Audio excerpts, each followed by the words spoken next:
Hey guys, Adrian here for smartermedia.org, and this is vlog number 14. Today I wanted to talk about a thing and a topic that relates to anti-bullying and all of that, and the simple message that we teach nowadays, I think an issue is that we focus on telling kids and people in general how to get around objects rather than how to get over objects or obstacles for that matter.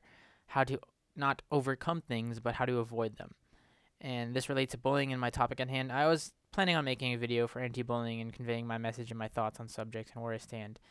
And there's tons of reasons kids are bullied, and bullying is a huge issue in the fact that it's always been a huge issue in schools and in the world after that, the quote unquote real world after you get out of school. Bullying is an issue. And it starts at school. School is the foundation of where it starts, and it's probably where you may or may not experience it. I was lucky enough. I grew up. I had a great group of friends, and I was accepted for who I was, and I accepted who I was, for that matter.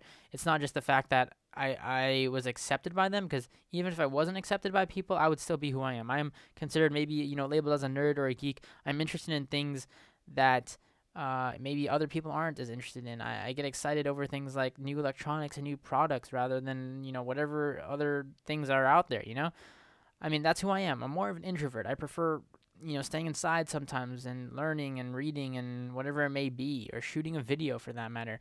I accepted that's who I was younger, and that's what kind of built my career. It strengthened me in the fact that I didn't have issues if people had issues with me, because I already knew who I was. I already knew what I wanted to do in life, and that's what I did. I wasn't bullied. I can't speak from experience for being bullied in that fact that I was physically or verbally abused, because I really wasn't. I had a decent childhood, and I had a great group of friends who never had really any issues with. But there is kids who experience this stuff. There is kids. Maybe it's not just for that. Maybe it's because not just because they're categorized for being a nerd or bully, but maybe it's because their sexuality. Maybe it's because they're gay or lesbian or transgender, whatever it may be. And where I stand on that, I may have like some, comedic, I may crack jokes, and I'm not gonna say I'm perfect or anything, because I'm not, and say I don't joke around with my friends about these subjects, and crack jokes, whether they're racist jokes or offensive jokes, I guess in general. But when it comes down to it, I have no issue whether you are gay, lesbian, transgender. I personally think that relationships is between two people, and on a moral standpoint, a relationship is between two human beings, regardless of color, race, color, religious backgrounds, sexuality preference. It's all you, and I more power to you. I have no issue with that, and I think the people who nitpick and bully for those specific reasons, it's ignorance, and it is true. I can't even describe the words. The idiots out there who pick on these people for these reasons, and I've seen this a lot too with sexuality and stuff like that. If people are gay or lesbian, what does that matter to you? That doesn't personally have any bearing on you, and it doesn't affect your, I've heard people say it affects their school environment, it affects whatever, even if they see it on like Facebook or these social networks. That is true ignorance, and I'm not afraid to call you you are a idiot that is very, very one-sided in your viewpoint in this world, and you are. I hope that people like that kind of open their eyes eventually and see that it doesn't affect them in any way possible. Being gay, being lesbian, it's not something that you just decide. It's not something that people tend to think that it's a choice. A lot of these people, it's just how they are. It's their preference, and there's no problem with that to me. And recently with these events like Amanda Todd and stuff like that, this big story that blew up, moving on to that Amanda Todd was a huge issue because she had this huge viral video, and she made this video 5 weeks before her death, and it went viral. Not to say it's not a tragedy. Anytime somebody takes her life, and especially because she's a 15-year-old, and the amount of bullying that she kind of took, and the fact that she was blackmailed because she made a mistake when she was 15, and some guy had her picture of her in certain situations, and it was leaked, and he was blackmailing her. That was a huge issue. And I just feel like she shouldn't be a poster child. And in terms of that in the media and on these Facebook groups and all these people who are acting like, it's a huge thing, and it takes a girl's death, a 15-year-old girl's suicide, to kind of spark this movement. I think that is disheartening. That is sad. That is just, if you really support this would have been an issue to you before this event occurred, and maybe it kind of opened your eyes to it, but bullying has always been an issue, much like starvation and other factors in the world have always been an issue. But we don't hear about the 25,000 people who die a day from starvation and no food.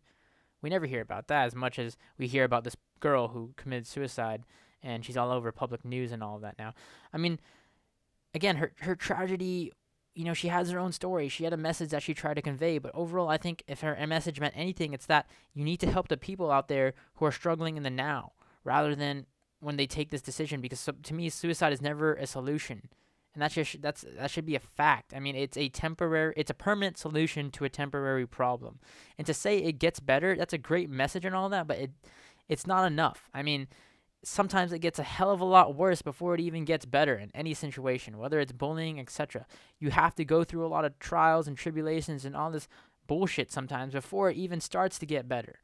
And that's what kids need to realize. I think, like I said, going back to my main issue, is that we tend to tell kids how to get around objects, how to avoid bullying, to always have an authority there, to, always tell somebody, and then, you get around the obstacle rather than overcoming it. We need to teach kids how to stand up to bullies, how to confront them, etc., etc. Because once they get out of the school environment, I don't know who your viewpoint on, bullying ends with high school or whatever it may be, but it goes on. Whether it is in your work area, whether it is just in everyday life, there's gonna be people who criticize you for your gender, for your sexual preference, whether you're gay, lesbian, transgender, the way you dress, whatever it may be. It doesn't just stop within this school systems. Yes, it starts there for the most part, but it doesn't stop as soon as you get out. And we need to teach kids how to overcome that, rather than saying that, yes, there'll always be somebody there to watch your back. There'll always be a figure, because sometimes there won't. Maybe you'll have a coworker that is just racist, and your boss won't really give a shit because if it doesn't infect with your work environment, then that's just their attitude towards you.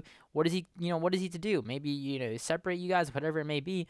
But you need to learn how to deal with these issues rather than just say, avoid them. And that's a huge issue. And with this Amanda Todd thing, yes, it's a sad fact that this girl took her life, but we do not need to put her on a pedestal, and she has all these Facebook likes and all these notoriety.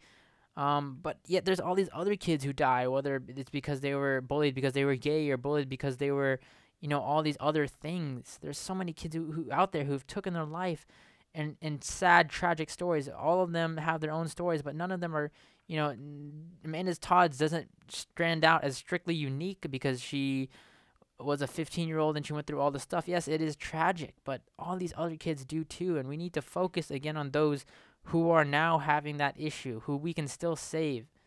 We can't bring her back, but we can focus on those who are at the issue at hand of bullying and what starts and what causes these kids. And it's a sad fact that these kids do stuff like this, of whatever age. But I feel like we need to tell these kids, we need to teach these kids, whether it is at the school level, whether it's just at a parent-based level, a morality lesson, in my opinion, how to overcome these obstacles rather than going around them. And on the Amanda Todd story, I mean, I'm not respect to her as a victim of bullying, of course. She deserves all of that. But to, again, put her on this huge pedestal, to act like it's a huge thing because this girl took her life, and getting her all this publicity and all that, it is a huge issue to me, because I feel like a lot of these people who are posting statuses saying support and all that are kind of just doing it because of this big viral video, and a lot of kids are just doing it because they think it took this girl's death, when it comes down to it, for you to realize and open your eyes. I mean, before that, would you have been a supporter? Before that, would you have done all these things that you may have done? Maybe not. Maybe you would have. Who knows?